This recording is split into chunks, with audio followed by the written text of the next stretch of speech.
Hello. It is May 10th. Mercury goes retrograde today. So we're still here talking about the astro weather and what to expect. So some of you are probably feeling it already. You're feeling the shadow of Mercury retrograde because when does it officially go retrograde? I think tonight at some time.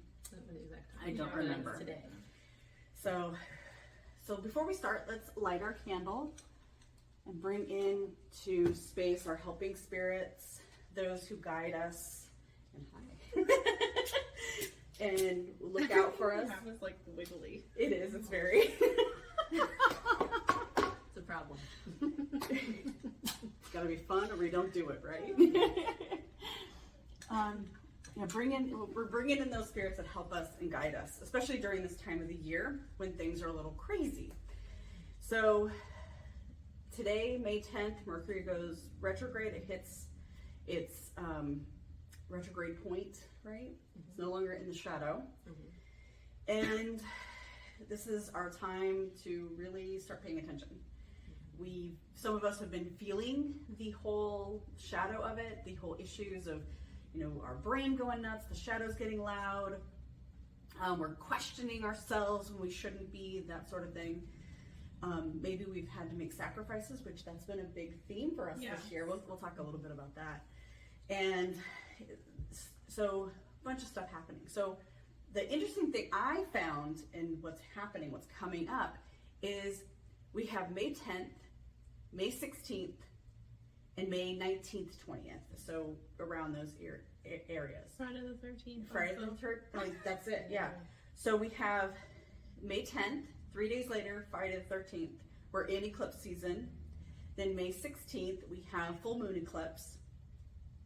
And the May 19th, 20th, around that cusp, we have the sun aligns with Pleiades. And there's some interesting I always think of like Mercury retrograde being kind of like that low vibrational energy. Mm-hmm. So when we hit the 20th, we're going to hit some high vibrational energy. Mm-hmm. And I'm not too keen. I look at her. She's like, it's Gemini season. It is. This is all happening in Gemini. Well, it's going in. Once we come out of it, we'll be in Gemini, which is going to be a more fun season. Mm-hmm. Fun is good. I can be fun. Please, let's do some fun.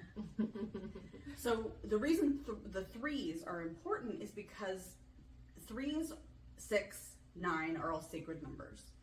So if you're into numerology, you realize 3, 3, 3 is 9. 3 plus 6 is 9. And 9 doesn't always show up in other places. It's very rare that you find just like the 9 that can be dissolved down from other numbers. So 9 is very key. It's a very sacred number. There's a reason we do things in 3s. There's a reason that we do things in 3s to add up to 9, because it's a very sacred number. And I just wanted to make sure you're aware of that, because that's what makes this time of year so significant for me in understanding sacred geometry and how the 3s add up. And how it's so rare to see 9 being able to be whittled down to by itself. Mm-hmm. So when 9 shows up, it's a very interesting time to pay attention. Yeah, and today also, Jupiter moves out of watery Pisces into Aries. And so that expansive, abundant, beneficent energy of Jupiter goes from its like sort of surreal, womby energy into this like really activating energy of Aries. So, and for that to happen in the middle of an eclipse portal. In Taurus season. Yeah, in Taurus season. It's just a lot of activating kinds of energy. Mm-hmm. Yeah. Mm-hmm. How would you use energy like that? What do you think? For me, I think it's just going back and looking at like what has happened in the last 2 weeks and kind of trying to get a hold of what needs to happen. Mm-hmm. So, yeah. Directing that. Yeah. energy. Yeah. Yeah. And I think for us, that's pretty like pivotal, because so we all pull our own cards independently. And this past week, Stacey kind of spurred it on with some key questions. They're very pointed, very interesting questions. Do you remember the questions? It was along the lines of basically figuring out like what is important inside of you and making that like a celebration almost. Like you have to recognize that is what is key to you. What's sacred in you. Yeah. Right? And then the second question was looking at that, kind of like what can you sacrifice to make it for the greater good in you? So I'm learning the rune side of things and associating Norse mythology and the Norse gods in with astrology, which is a whole nother ballgame. But we are currently in the month of Tyr, and he wants us to look at sacrifice. So that's been a big thing for us. Yeah. And Tyr's also strategy. So it's not just I need to give up smoking, so I'm going to give up smoking. Well, why? Right. What's the reasoning? What's the strategy behind that? And so the specific questions that Stacey was alluding to was, what is sacred in me specifically? So that I pulled a card for that. You pulled a card for that, or you pulled a rune for that. I did. I pulled a rune for that. And then what do I need to release for my greater vision or greater good or greater cause? So for me, I pulled a different card from a different deck on that, because this is how we like tie everything back into living an everyday life of magic and witchcraft, is what feels right for you and doing that frequently. And so for me, when I'm attracting something, I pull from maybe one of my more delicate decks, ones that they're not so harsh and they're not so in your face, yes.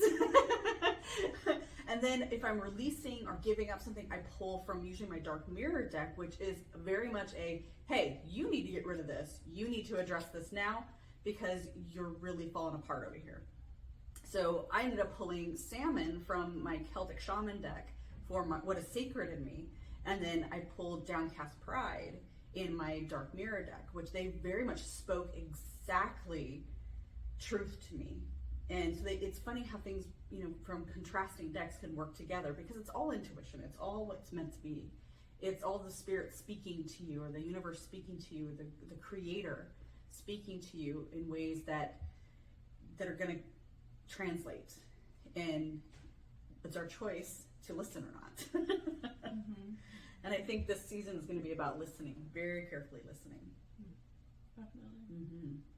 It's all about balance too. Oh yeah. Balancing work and play, balancing anything that is out of balance in your life, which a lot of us are still becoming accustomed to the post-COVID lockdowns and going back to work, or figuring out if you're gonna, go on vacation this year or save money. It's definitely a balancing act.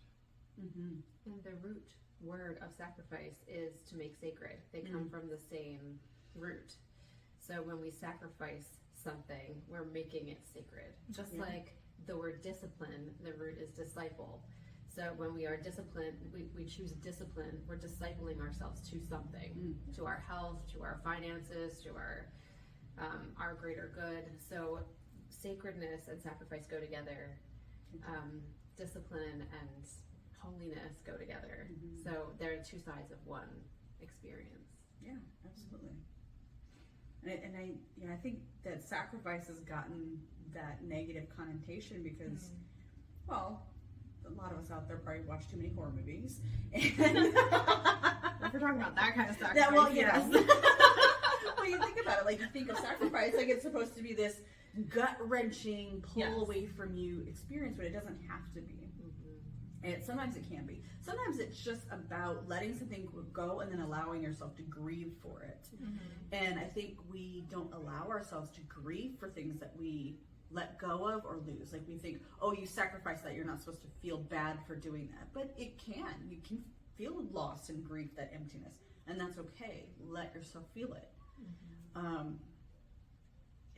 with Mercury, I don't know, I think sometimes we struggle with our internal dialogue and the things we're told we're supposed to do and be rather than what we know we're supposed to do and be. And I think that becomes a very evident dialogue in our brain of how we can't quite grapple. You know, hi motorcycle. Thank you for your loud music. And we're in the shop, and you never know what's going to come around the corner. So, Story. yeah, we've seen some stuff, but yeah, the whole communication thing, you can really miscommunicate with yourself. Yes. And I think that's something that we don't realize often is that we miscommunicate with ourselves a lot. I don't know how better to explain that.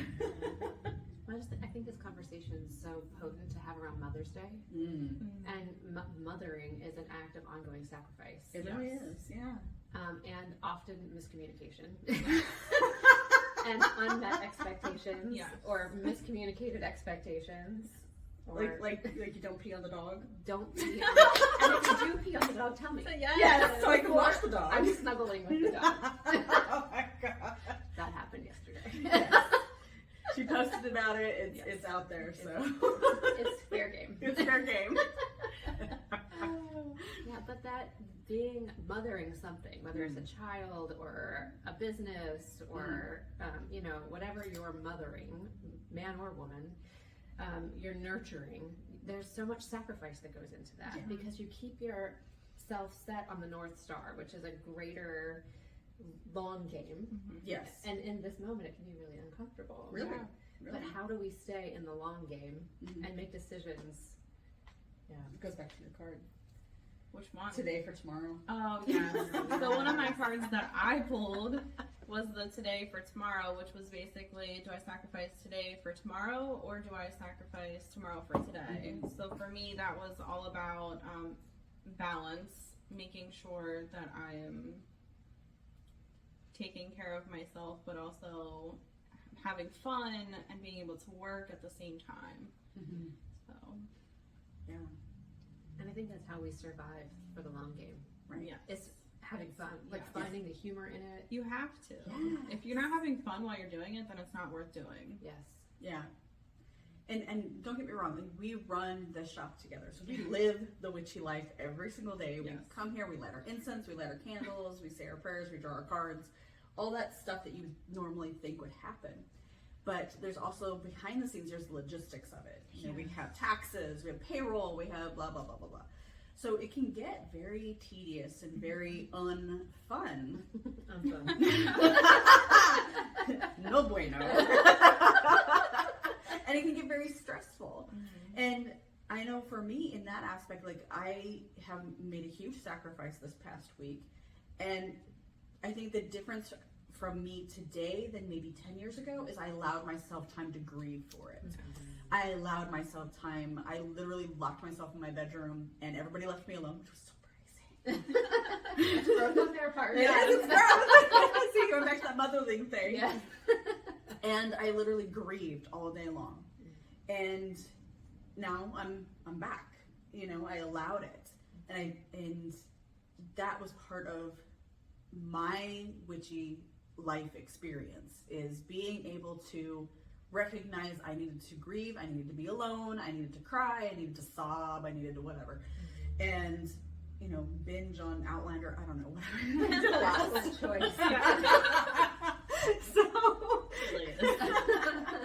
So that when I came back to the world, I could go back to my manifesting mindset. I could come back to my shop and feel renewed and not feel like it's a burden. And business can be a burden. It's a huge burden. It's not for everybody. And you really have to come from a unique mindset to keep yourself going and motivated. Coming from a heart-centered place also. Though, absolutely. And not falling into the predatory corporate mindset. Yes. Yeah. And I think that's a key thing we're trying to fix with what we do every day, is not annihilating. I don't want to say it that way. Although down with patriarchy, yeah, right? Is trying to dismantle those old ideas of how business should be run. Yeah.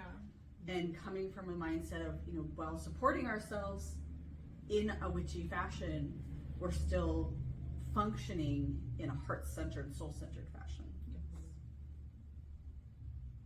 Yeah.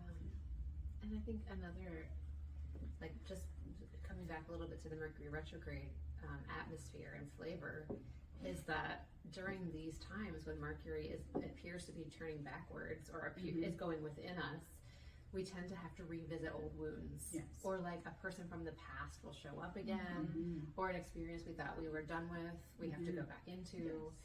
Yes. And that can be really uncomfortable. But when you have that person show up again, and you can recognize the trigger and not take the bait. Yes. Or you can have that experience happen again, but you can see it from a new level. Like that is these things happen. They're built into our lives here to show us our growth. Yeah. Yeah. That's what I was thinking, actually. Like, going back to the grieving process, it allows for a new perspective. Exactly. If you're not grieving, then you're still stuck in that same stagnant emotion and energy. So you can't move anywhere. Yeah. And really, death is stagnation. Yeah. Things are meant to change. Things are meant to transform. If they're not changing and transforming, they are dead. Yes. Yes. Yeah. If we are not changing and transforming, we are dead. We are walking dead people. And I don't want to live life that way. I do not want to live my life that way. I want to constantly reinvent myself as I notice and realize that I need to be reinvented. And I know some people will look at that and go, well, that means you're being fake. No, it's growth. It's evolving. It's recognizing that a pattern you have settled into is no longer suiting you. It's no longer working. It's no longer giving you a quality life. And for me, part of that was, you know, working that 9 to 5, the drudgery and working for the weekend, that was soul sucking to me. Working for somebody who had unreasonable expectations of me was soul sucking to me. So I made it a point to change that in my life. I built businesses from the ground up so that I can support other people in an environment where it's not this soul sucking thing. And that's not to say it doesn't get hard, Right. you know, But it's never soul sucking. no. It's a challenge. Yes. That we like work Figure out the together. problem We and do. solve it. Or work towards what we think will solve it. Yes. Yeah. And if it doesn't work, we punt and go another way. Yeah. Obviously, everybody can't go start their own business. No. Well, they can. Well, even if But- you're, okay, so even if you're working, so you're a witch, you're working in an environment Yeah, that's what where you're supposed to be there. Like, you can't be your own boss because it's just not appealing to you. You don't have the self-starter attitude. Like my husband, he could never be his own boss. But he's a really good worker. He's a really good support agent behind the scenes or at the forefront. So one thing I've been working with him on is mindset. So you're frustrated with this situation and this policy or this dynamic in the office. Well, how do you play into that misery? And how do you flip the script on it, or flip the attitude of it? How do you influence it so that it goes your way, or goes in a better way if it's not specifically your way? And it's taken some time. He's Taurus. He's a little slow on the uptake. We love you, Andy. We love you. But he's a very stubborn person, and it's taken a while. But I've seen over the past few months, like, he's settling into something different. And, you know, he still gets frustrated, but I think as being a magical person, we can see how things influence one another. That the whole drop of water in a pool, it doesn't just stay contained, it ripples outward, it affects everything, and when it hits the edge, it ripples back. So it always, the energy is going to come back to us at some point in some way. So whatever you're doing in your witchy life, how do you influence that? And I think Mercury retrograde is a great time to introspect and see those things for what they are. Definitely. I'm I'm done. I don't think I have anything else to say. Does anybody have any questions up on our live? We can try and read them from afar. Well, I can get out here. We can do this. We're like, I know. You guys are so far away because we had to like fit all of us in here. So we're like, hey. Well, and I always want to keep this thread of the Pluto return in the conversation too, because this is just a monumental time for this country that we're in right now, the United States. Pluto is this planet who's been demoted, but it's a planet. Demoted? It was a planet. Yeah. Who brings this energy of death and transformation. And our full moon coming up on the 16th is in Scorpio, which is ruled by Pluto. So there's more of that Plutonian energy. Plutonian, that sounds like radioactive. It does. But that energy is the energy of change and death and alchemy and transformation. What are you laughing about? She said your whole family's watching. Sorry. Your dad and then your husband and Katie and like, oh look, Family. okay, sorry. Okay, so Pluto. So the other thing about Pluto is Pluto has sort of cornered the market on power structures, how we use or abuse power, and that comes through a lot in the Scorpio flavor of Pluto. But as we're in that Pluto return for the United States, we are going to have to confront our own personal power, how we wield power, and collective and institutional power. How much power do we give to authority figures to dictate for us how we use our personal power? How do we choose who gets to have power over us and who doesn't?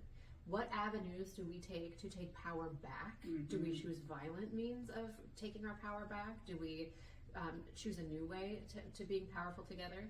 And we're also shifting into the Aquarian age. And Aquarians are community minded. They are thinking of, they're innovators, and they're thinking of a new way to do things that benefits everyone. Aquarians want a world that works for everyone. So we've got both of these things coming together at the same time. Pluto, who wants us to look at power in a different way, and Aquarius that wants us to work together. So we're in this really ripe transformational time, but it doesn't happen by itself. Like, these energies are available for us to work with, but we have to choose to engage them. Yeah. Well, I feel that community and we were just talking about that. Yeah, we were. Yeah, like, how do we come together as a community? What does power look like? What does power look like to you guys? What does it mean to be powerful? For me, it's knowing that I'm living with my vibration, that I'm doing what I'm supposed to be doing, and it's not a matter of having power over anybody. It's having, well, maybe power over my life. That would be the only thing. I have power over my life, and I'm confident in my decisions. I know exactly what I'm doing, where I'm going, how I'm going to get there, or maybe even not how I'm going to get there. Just I know that I will get there. There's trust, and I think that's where really the power comes from, is that trust, that sense of, I trust that everything will work out the way it's supposed to, in the best interest of myself and those around me. And I don't have to know the who, when, why, or how, or any of that. I just know it's going to happen because I'm backed. I'm supported. And either I'm supported by the people around me, like you guys, or I'm supported by a higher being, or both. So to me, that's power. You know, it doesn't have much to do with money or influence or anything like that. It has more of just, I have dominion, sovereignty, command over my life. Sovereignty. Yes. I'm personally empowered. Yes, absolutely. Freedom. I'm free. Yeah, absolutely free. Okay. Sandy said, how do you balance your power/leadership in the spiritual community and the pressures of our capitalist society? That's a tricky one. I think it just depends on the individual. Not everybody is obviously going to see the same thing. So, I don't know. It becomes, trusting your intuition. Yeah, I was just going to say, it becomes an intuitive thing. It becomes something that you do intuitively. because you're living the way you're living in vibration with what you're supposed to be doing. Yes. You're not pushing against it. You're not trying to gain power for the sake of control over others. And I think that's the difference between a capitalistic view of power and a soul-centered view of power. Yeah, there's like power over, Yes. which is oppressive dominion, and then there's empowerment, Yeah. Right. which is like tending the soil so Yeah. that Yes. everything can grow. Right. Yeah. Right. And maybe even a center where there's power within. Just everybody, like you're tending, but you're holding. So I it's feel like a like container. that's like the community aspect. Mhm. Yeah. Yeah. Not just holding up as a sacrificial type thing, because I think that could be even martyrdom. Oh yeah. But like because you're not solely responsible for other people's progress. No. So maybe that's where you hold the dominion above, so that you can hold the container below, and then there's something in the middle that just kind of clicks. Does that make sense? Yeah. In my head, it makes sense. Like creating a field Yeah. Yes. where empowerment can Yeah. happen, Yes. but you're not responsible Yeah. for enforcing. Yes. You must be empowered. I insist that you are empowered. Yeah. Yeah. I mean, well, let's go back to motherhood. Like, as mothers, like we know that we have to teach our children to cook, not just do it for them. Oh, yeah. Right. But while we're teaching them to cook, we kind of have to stand over them and go, "Oh, don't do it that way. Don't touch that. It's hot. Don't cut Yeah. your finger." You know, that's we have to guide still. So I think that's where I was coming from. The container Yeah. is you're the guide up here, not control over, but you're the nurturer, allowing them to experience. So you come in the middle somewhere where it's a balanced, like symbiotic relationship. And I feel like to Sandy's question about sort of the capitalism and being business owners and spiritual people, there are hooks and pitfalls, Oh yeah. and you have to constantly be wary of them. Yes. One is scarcity. Yeah. That is a huge hook and pitfall and mindset that's built into capitalism. And that mindset is what has empowered us, not really empowering, but like goaded us Yes. to exploiting the entire world Yeah. and turning it into profit. Yeah. Instead of seeing it for the beauty that it is Yeah. as it exists. Mhm. So I think as a spiritual person and a business owner, we have to constantly be looking out for that in ourselves. Like, because scarcity triggers our survival Yes. brain, which will convince us to do things that we wouldn't normally do. Exactly. So we have to always be on the lookout for that. Yeah. And there's this thing called Watiko, which means it's a Cree word, I think. And it means something like he who keeps the prize cut of meat to himself even when he isn't hungry. Oh. And it's this idea of like hoarding, Yeah. even if you don't need it, because you're so afraid someone will take it from you. Yeah. Right. And that is the energy of capitalism. It is. So like, how do we, cooperating in a capitalist society, not fall for that? Right. And I think we're doing a good job here, and because we keep each other held and Yeah. in check. So I would say, like, if this is a path you're on, to make sure you're in a community that has the same ideals Yeah. and can hold each other accountable. Yeah. And be willing to be held accountable for yourself too. Yeah. Not expect other people to do it for you. Take the advice and then see how you apply it to your journey, to your specific journey. I think that was one of the most challenging things I had to learn, was that I wanted somebody to just show me how to do it. Just tell me how to do it. Just show me what to do. And that didn't work because somebody else's idea of function or success didn't match mine. I don't like the hustle. I want to be able to take a break and not have to constantly be on. I can't be. Like, that's just not my energy. I need to hide some days. And that is totally fine. It is fine. But it took me a while to realize that. That it's okay to hide. Yeah. That's our society, though. It's like you go, go, go. Absolutely. You don't stop and think. Yeah. You just go. You just go. Yeah, it's a badge of honor to be Yeah. busy and tired and burnt out. Yeah.